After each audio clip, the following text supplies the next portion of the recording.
ಸ್ಟೋರಿಗೆ ಸ್ವಾಗತ. ನಾನು ವಿಜಯಲಕ್ಷ್ಮಿ ಶಿಬರೋರು. ಸ್ನೇಹಿತರೆ, ನಾನಿವತ್ತು ನಿಮಗೆ ನಮ್ಮ ರಾಜ್ಯದಲ್ಲಿ ನಡೆಯುತ್ತಿರುವಂತಹ ಅಕ್ರಮ ಲಾಟರಿ ದಂಧೆಯ ಕರಾಳ ಮುಖಗಳ ಪರಿಚಯ ಮಾಡಿಸ್ತೀನಿ. ಲಾಟರಿಯ ನಮ್ಮ ರಾಜ್ಯದಲ್ಲ, ಅದು ನಿಷೇಧ ಆಗಿ ಕೆಲವು ವರ್ಷಗಳೇ ಕಳೆದು ಹೋಗಿವೆಯಲ್ಲ ಅಂತ ಕೇಳ್ತಿದ್ದೀರಾ? ಖಂಡಿತ ಇಲ್ಲ.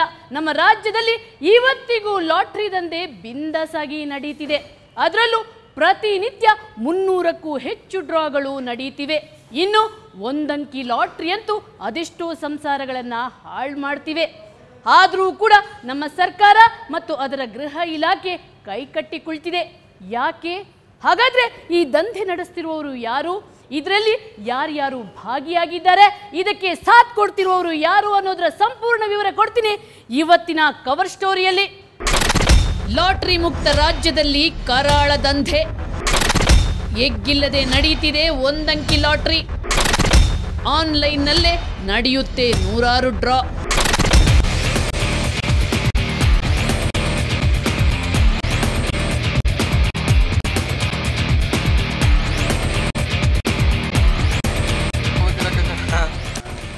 ಎಸ್, ಅಚ್ಚರಿ ಅನ್ಸಿದ್ರು ಇದು ಸತ್ಯ.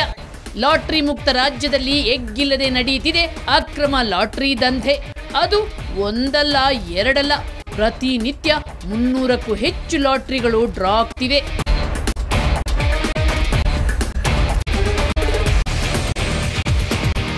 ಕರ್ನಾಟಕ ನಿಂತೋಗಿದೆ, ಬ್ಯಾನ್ ಆಗೋಯ್ತು, ಲಾಟ್ರಿ ಇಲ್ಲ ಅಂತ ತಿಳ್ಕೊಂಡಿರ್ಬೋದು.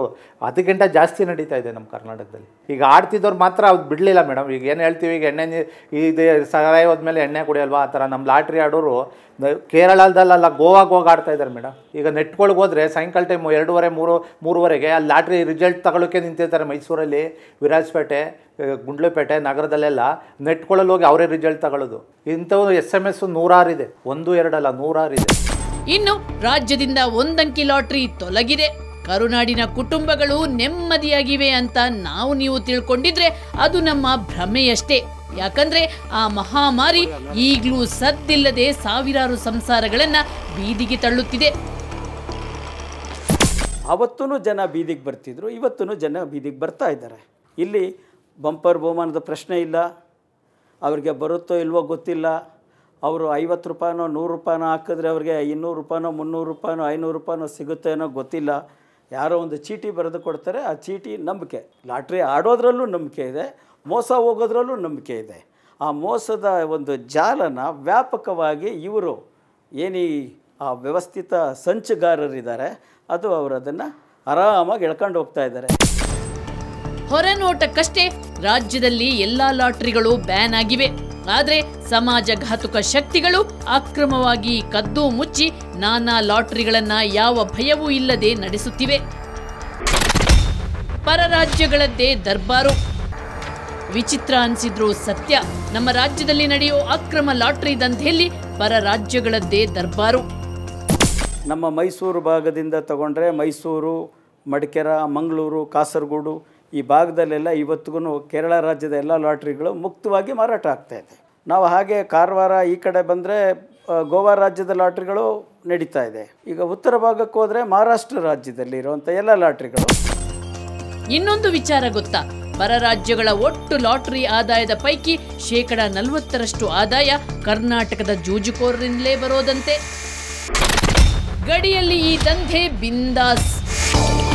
ಇನ್ನು ಗಡಿ ಜಿಲ್ಲೆಗಳಲ್ಲಿ ನೆರೆ ರಾಜ್ಯಗಳಾದ ಕೇರಳ, ತಮಿಳುನಾಡು, ಮಹಾರಾಷ್ಟ್ರ, ಗೋವಾದ ಲಾಟರಿ ಚೀಟಿಗಳು ಎಷ್ಟು ಬೇಕೋ ಅಷ್ಟು ಸಿಗುತ್ತೆ.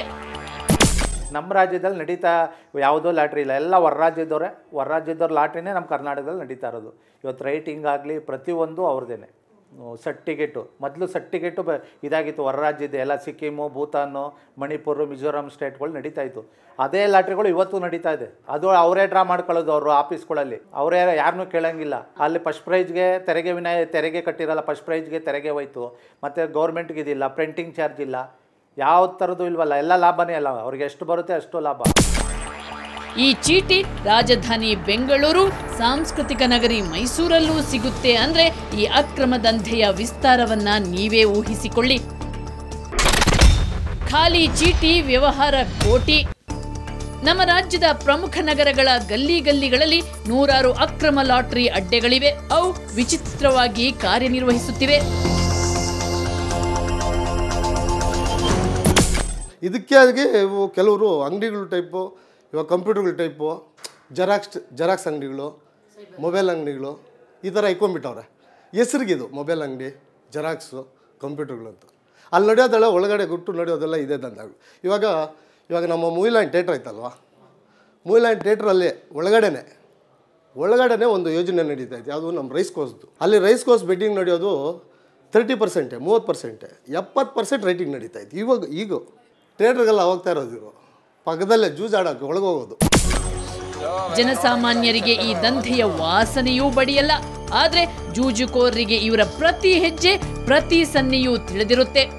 ಇವಾಗ ಏನು ಮಾಡ್ತಾರೆ ಅಂದರೆ, ಒಂದಿನ ಹಾಸ್ಪಿಟ್ಲ್ ಹತ್ರ ಬರೀತಾರೆ ಕಾಂಪೌಂಡು, ಒಂದಿನ ಜಟ್ಕಾ ಗಾಡಿ ಸಹ ಸ್ಟ್ಯಾಂಡ್ ಇರುತ್ತೆ ಅಲ್ಲಿ ಬರೀತಾರೆ, ಒಂದಿನ ಆಟೋ ಸ್ಟ್ಯಾಂಡ್ ಹತ್ರ ಬರೀತಾರೆ. ಇವ್ರಿಗೆ ಹೇಳಿರ್ತಾರೆ ಇಂಥ ದಿನ ಇಲ್ಲಿರ್ತೀವಿ, ಇಂಥ ದಿನ ಅಲ್ಲಿರ್ತೀವಿ. ಸಂತೆಗಳಿರುತ್ತೆ, ಸಂತೆಗಳಲ್ಲಿ ಬರೀತಾರೆ. ಇಲ್ಲ ಯಾವುದೋ ಒಂದು ಜಾಗ, ಚಿಕ್ಕ ಜಾಗ ಇರುತ್ತೆ, ಪಾರ್ಕ್ ಥರ, ಪಾರ್ಕಲ್ಲಿ ಬರೀತಾರೆ. ಇವತ್ತು ಬರ್ದುತ್ತೋ ನಾಳೆ ಇರಲ್ಲ. ಇಷ್ಟು ಜನ ಅವ್ರಿಗೆ ಗೊತ್ತಿರುತ್ತೆ. ಈಗ 50 ಜನ ಕಸ್ಟಮರ್ ಇದ್ದರೆ 50 ಜನಕ್ಕೆ ಮಾತ್ರ ಟಿಕೆಟ್ ಕೊಡೋದು. ನೀವು ನಾಳೆ ಹೋಗಿ ಕೇಳಿದ್ರೆ ನಿಮಗೆ ಟಿಕೆಟ್ ಸಿಗಲ್ಲ. ಇನ್ನು ಇವರ ಬಳಿ ಲಾಟ್ರಿ ಟಿಕೆಟ್ ಇರಲ್ಲ, ಬರೀ ಖಾಲಿ ಚೀಟಿಯಲ್ಲೇ ಕೋಟಿ ವ್ಯವಹಾರ ಮಾಡ್ತಾರೆ ಗೊತ್ತಾ. ಟಿಕೆಟ್ ಪ್ರಿಂಟ್ ಮಾಡೋದಿಲ್ಲ, ಯಾವುದೋ ಒಂದು ಸಣ್ಣ ಚೀಟಿನಲ್ಲಿ ಬರೆದು ಕೊಡುವಂಥದ್ದು. ಬಹುಮಾನ ಬರುತ್ತೆ ಅಂದರೆ ಅವರಿಗೆ ಆ ನಂಬರ್ಗಳು, ಅವರೇನು ಕೇರಳ ರಾಜ್ಯದಲ್ಲಿ ಡ್ರಾ ಆದರೆ ಅದು ಟೆಲಿಕಾಸ್ಟ್ ಆದಮೇಲೆ ಅದರ ವಿಜೇತ ನಂಬರ್ ಆದರೆ ಬರ್ತಾರೆ, ಇಲ್ಲದಿದ್ರಿಲ್ಲ. ಆನ್ಲೈನ್ನಲ್ಲೇ ಎಲ್ಲ. ಲಾಟ್ರಿಯಲ್ಲೂ ಕೂಡ ಅಕ್ರಮ, ಲಾಟ್ರಿ ನಡೆಸುವಲ್ಲೂ ಕೂಡ ತಂತ್ರಜ್ಞಾನದ, ಅದರಲ್ಲೂ ಮುಖ್ಯವಾಗಿ ಮೊಬೈಲ್ ಟ್ಯಾಬ್ಲೆಟ್ಗಳ ದುರ್ಬಳಕೆ ಅತ್ಯಂತ ಸುಲಭವಾಗಿ ನಡೀತಿದೆ. ನೀವಿಲ್ಲಿ ಗಮನಿಸ್ತಿರ್ಬೋದು. ಇದು ಕೇರಳ ರಾಜ್ಯದ ರಿಸಲ್ಟ್. ಈ ರಿಸಲ್ಟ್ ನಿಮಗೆ ರಿಸಲ್ಟ್ ಆದ 10-15 ನಿಮಿಷದಲ್ಲೇ ನಿಮಗೆ ಆನ್ಲೈನಲ್ಲಿ ಸಿಕ್ಬಿಡುತ್ತೆ. ಇದು ಅಲ್ಲಿ ಅಧಿಕೃತವಾಗಿ ಬಿಡುಗಡೆಯಾಗುವಂಥ ನಂಬರ್ಗಳು. ಆದರೆ ನಮ್ಮ ಕರ್ನಾಟಕದಲ್ಲಿ ಅಕ್ರಮವಾಗಿ ಲಾಟ್ರಿ ದಂಧೆ ಮಾಡುವವರು ಏನು ಮಾಡ್ತಾರಂದರೆ, ಇದೇ ನಂಬರ್ನಲ್ಲಿ single number, double number, triple number, box, straight ಈ ರೀತಿ ಬೇರೆ ಬೇರೆ ನಂಬರ್ಗಳನ್ನು ಇಟ್ಕೊಂಡು ಅಕ್ರಮವಾಗಿ ಜನರಿಗೆ ಟಿಕೆಟ್ ಮಾಡ್ತಾರೆ, ಅವರಿಂದ ಹಣ ಪಡಿತಾರೆ. ಯಾರಿಗೆ ಪ್ರಶಸ್ತಿ ಬರುತ್ತೆ ಅವರಿಗೆ ಕೊಟ್ಟರೂ ಆಯಿತು, ಕೊಡದಿದ್ರೂ ಆಯಿತು. 1 ವಾರಕ್ಕೋ 1 ದಿನಕ್ಕೋ ಲಾಟ್ರಿ ಒಂದು ಡ್ರಾ ಆಗುವ ದಿನಗಳು ಮುಗಿದು ಹೋಗಿವೆ. ಈಗೇನಿದ್ರೂ ಕೂಡ 5 ನಿಮಿಷಕ್ಕೆ, 10 ನಿಮಿಷಕ್ಕೆ, 15 ನಿಮಿಷಕ್ಕೆ ಈ ರೀತಿ ಆನ್ಲೈನಲ್ಲಿ ನೂರಾರು ತರೇವಾರಿ, ಅದು ಕರ್ನಾಟಕದಲ್ಲಿ ನಮ್ಮದಾದಂತಹ ಅಧಿಕೃತ ಮತ್ತು ನಮ್ಮಲ್ಲಿ ಯಾವುದೇ ಲಾಟ್ರಿಗಳು ಇಲ್ಲದಿದ್ರೂ ಕೂಡ ಸಿಕ್ಕಿಂ, ಮಿಜೋರಾಂ, ಕೇರಳ, ತಮಿಳುನಾಡು ಈ ರೀತಿ ಬೇರೆ ಬೇರೆ ರಾಜ್ಯಗಳ ನೂರಾರು ಲಾಟ್ರಿಗಳು ನಮ್ಮಲ್ಲಿ ನಡೆಯುತ್ತೆ. ನೋಡಿದ್ರ ಸ್ನೇಹಿತರೆ ಈ ಕರಾಳ ದಂಧೆಯ ಆಳ ಅಗಲವನ್ನ. ಕರುನಾಡಿನ ಜನರನ್ನ ಲೂಟಿ ಹೊಡೆಯೋ ಈ ಮಾಫಿಯಾದ ಒಳಹೊಕ್ಕಾಗ ನಮಗೆ ಚಿತ್ರ ವಿಚಿತ್ರ ಅನುಭವ ಆಯಿತು. ಸ್ನೇಹಿತರೆ, ನಾನು ಬರೀ ಮಾತಲ್ಲೇ ಹೇಳಿದ್ರೆ ನಿಮಗೆ ಆ ದಂಧೆಯ ಕರಾಳತೆ ಅಂದಾಜಾಗಲ್ಲ ಅನ್ನೋ ಕಾರಣಕ್ಕಾಗಿಯೇ ನಾವು ಧೈರ್ಯ ಮಾಡಿ ಆ ಮಾಫಿಯಾದೊಳಗೆ ನುಗ್ಗಿದ್ವಿ. ಆಗ ನಮಗಾದ ಅನುಭವ ಇದೆಯಲ್ಲ, ನಿಜವಾಗ್ಲೂ ರೋಚಕವಾಗಿತ್ತು.